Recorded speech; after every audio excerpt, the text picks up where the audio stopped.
The member from Toronto Danforth. Thank you, Speaker. My question to the Premier. The Premier insists that no company is going to be able to buy more than 10% of a privatized Hydro One. But does the Premier realize that if she sells 60% of Hydro One to private owners, the private companies will outnumber the province in every vote on every board meeting? To the member opposite, does he realize if we do not invest in transportation infrastructure in this province, and particularly coming from a riding like Toronto Danforth, I would expect that the member opposite would recognize that those investments are critical, Mr. Speaker.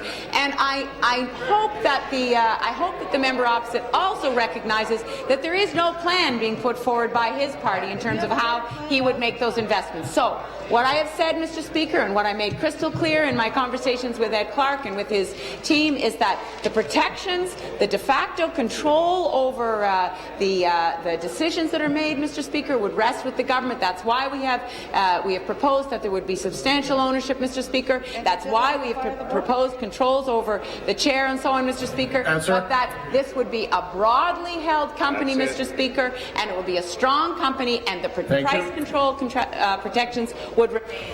Thank you. Supplementary.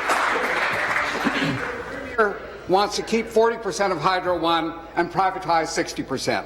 And I want to remind her that 60 is more than 40. We know that private investors will be looking for one thing: profits and dividends. That's what they're supposed to do.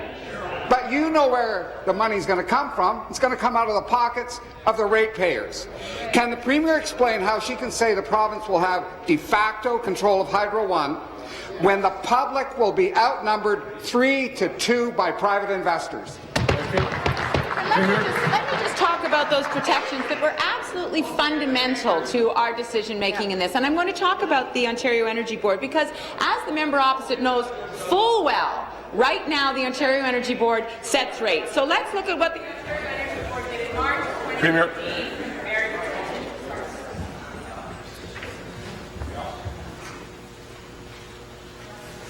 Carry on.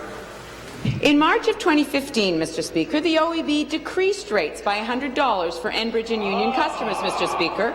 In 2010, Ontario Hydro asked for a rate increase for distribution by the OEB and was ordered a 9%, in 2010, a 9% reduction for its capital request. In 2012, Hydro One asked for a rate increase for transmission, but the OEB ordered a 3% reduction for its capital request, Mr. Speaker.